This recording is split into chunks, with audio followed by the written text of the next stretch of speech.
Every e-commerce brand I know has been quietly panicking about the same thing. Their Facebook ads used to work, but now they don't. Ad costs have jumped 20% this year alone, cost per acquisition is up 38%, and the algorithm changes Meta rolled out in March wrecked accounts that used to be printing money. Now here's the thing. You don't have to keep pouring money into a platform that's charging you more every quarter for worse results. There are platforms out there right now that are cheaper, that are converting better, and that most sellers have never even heard of. I run a 7-figure e-commerce store.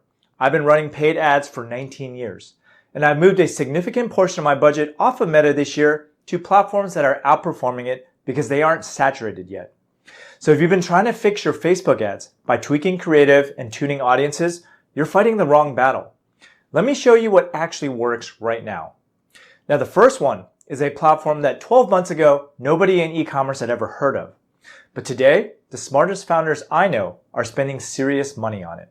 It's called AppLovin, and it serves ads inside of mobile games. Gamers are a huge audience with cheap CPMs, and the demographics are broader than most sellers think.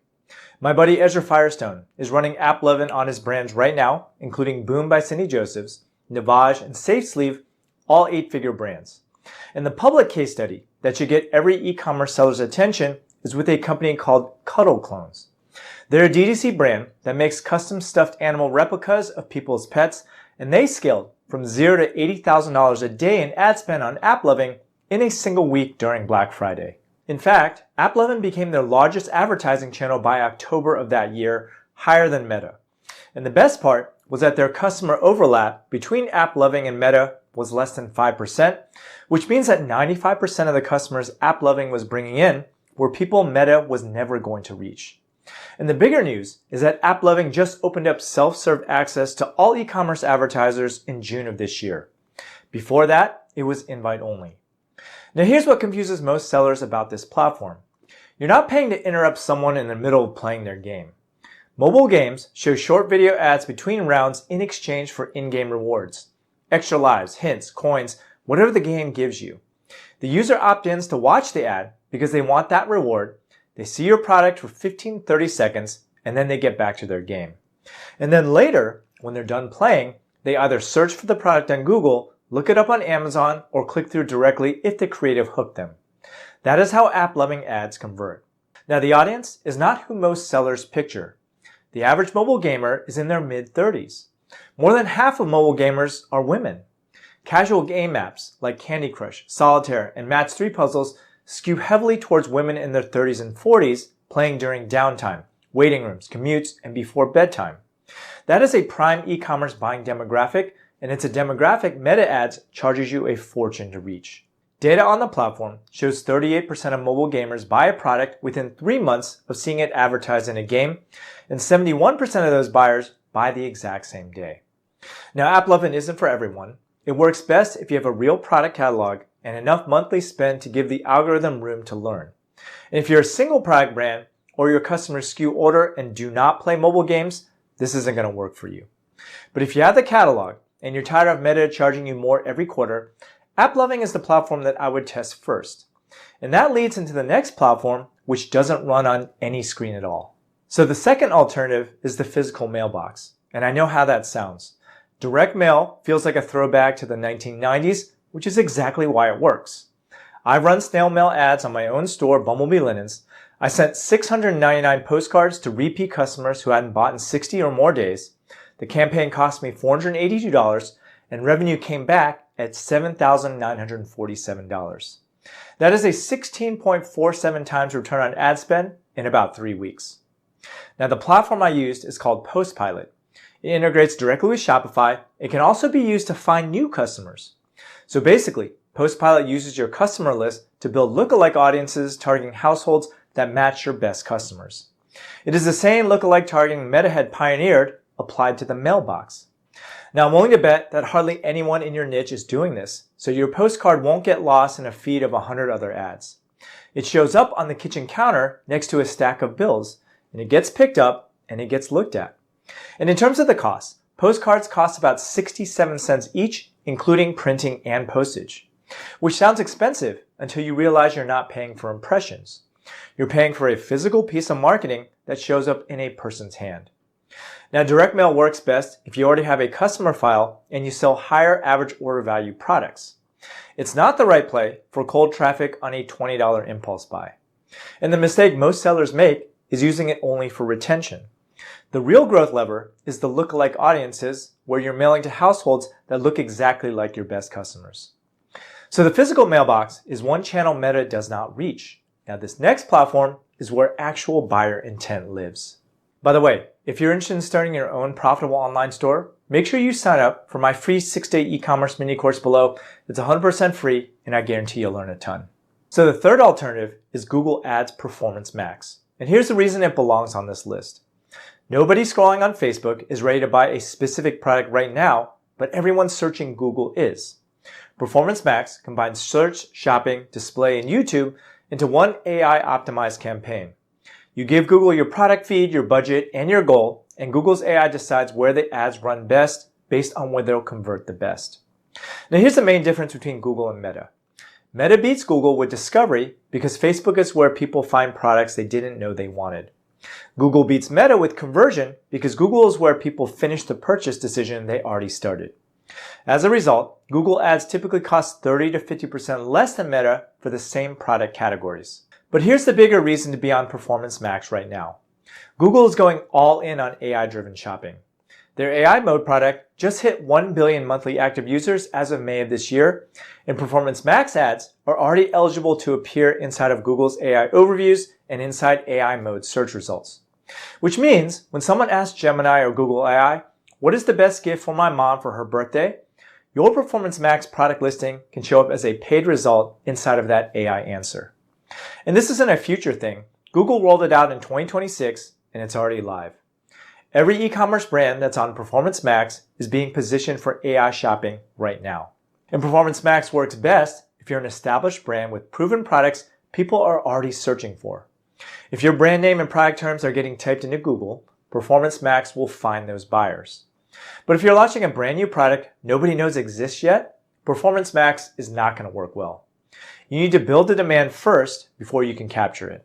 Now, this next platform creates demand better than Facebook at a quarter of the cost. And the fourth alternative is TikTok ads. And I need to be really clear about this. I'm not talking about TikTok Shop. Those are two completely different things. TikTok Shop is selling products on TikTok's marketplace, and that's a whole nother topic. TikTok ads is running paid ads that drive traffic to your Shopify store, and that's what we're talking about. Right now, TikTok has the cheapest CPMs of any major ad platform at only $3.50 per 1,000 impressions. By comparison, Meta costs over $14. Now, TikTok's algorithm rewards native feeling video that looks like organic content. So if your creative looks like an ad, it's not going to convert. The TikTok ad strategy that actually works right now is something called organic plus paid. Post organic content on your brand's TikTok account. Watch what works, and then take the winners and put ad spend behind them. The organic performance tells you which creative the algorithm already likes, and then paid amplification scales it to more sales. Now, TikTok ads work best if you can produce vertical video, or if you're willing to hire a UGC creator to make it for you, and it doesn't work if your customer base is mostly over 60, because TikTok's audience still skews younger than Meta. Now, the biggest mistake sellers make is running polished commercials on the platform. TikTok's algorithm literally buries ads that look like ads. So if you can't produce native feeling video, don't waste your budget here. Now, short form video works on TikTok, but it works even better on this platform every e-commerce guru forgets to mention. So the fifth alternative is YouTube ads. And the specific format that matters right now is YouTube Shorts. Everybody's talking about TikTok, but for some reason, YouTube Shorts rarely gets mentioned. The CPMs are cheap, the inventory is enormous, and most e-commerce sellers still are not running ads there. Shorts average about $4 per 1,000 impressions, which is roughly the same as TikTok, and YouTube Shorts is now getting 200 billion daily views. That is on par with TikTok, but most e-commerce sellers aren't advertising there because they're all chasing TikTok, which means less advertiser competition and cheaper inventory. So overall, it's the same strategy as TikTok. You post organic shorts, identify which ones the algorithm likes, and then put ad spend behind the winners. TikTok and YouTube are wide net platforms, but this next one is the complete opposite. It's for finding the exact person in the exact community who's already looking for what you sell. So the sixth alternative is Reddit ads. And this is the one most e-commerce sellers completely dismiss without ever testing. Reddit did a major algorithm overhaul in September of last year. E-commerce return on ad spend went from about 2.3 times on the platform to 4.7 times on average. So even if you tested Reddit 2 years ago and it didn't work, it is a genuinely different platform right now. Here's a real example. Thayer's Natural Remedies, the Witch Hazel skincare brand, ran ads inside the skincare addiction subreddit. But they didn't run a hard sell ad. They led with a deep explainer on the ingredient science behind witch hazel and how it affects pores. Now the ad killed it, and Reddit ended up being one of the highest return on ad spend channels in their entire paid mix. Now Reddit rewards ads that do not feel like ads. And if you approach it like a Facebook campaign and just push discount codes, you're going to waste your budget. But if you approach it like a member of the community sharing something useful, the returns are going to be really good. Reddit just plugged directly into Shopify this year, so if someone visits your store and does not buy, you can chase them with ads showing the exact products they looked at right in the middle of the Reddit feed. So overall, Reddit ads work best for products aimed at specific hobbies or interest communities. Board games, home, coffee, mechanical keyboards, gardening, home fitness, anywhere passionate hobby communities live and talk about what they're buying. Reddit is where those conversations are happening. Now, the mistake most sellers make is trying to reach everyone on Reddit. Reddit isn't Facebook. You do not win by casting a wide net. You win by picking one specific subreddit where your product actually solves a real problem and then going really deep in there. Paying to be on Reddit is smart, but there's a bigger reason right now Reddit matters, and if you understand it, you're already going to be 12 months ahead of every e-commerce brand still buying meta ads. So the seventh alternative is not a paid ad platform at all. It is the fastest growing acquisition channel in e-commerce that almost nobody is optimizing for, called AI SEO, also known as GEO for Generative Engine Optimization. This is where you optimize your content so that ChatGPT, Perplexity, Gemini, and Claude recommend your products when people ask AI to help them shop. Here's what I've been doing for my own e-commerce store. I mapped out my different customer avatars. Wedding planners buying handkerchiefs for a bridal party. Couples ordering embroidered gifts for their parents. Event coordinators sourcing linens for a corporate event, and so on. And then I went through and read out every question each of those avatars actually asks about my products. How do I care for it? Will it match this specific outfit? How long does embroidery take to ship? What's the return policy on custom orders? I answered every one of those questions on my category pages and wrapped them in a fact schema so that AI models can parse them and cite them. That's it. When ChatGPT recommends embroidered handkerchiefs for a wedding, it needs a source. If my page is the one answering the question that person asked in their own words, my brand is going to be the answer. Here's another number that should make every e-commerce seller pay attention. Reddit is the number 2 most cited domain in Google's AI overviews, right behind YouTube. It captures nearly 20% of all AI overview citations. So when ChatGPT or Perplexity recommends a product, it is often citing a Reddit thread where somebody discussed that product. So AI SEO has 2 sides. On-site SEO means structured content on your own website that AI models can parse. So we're talking schema markup, answer-first content, and real reviews.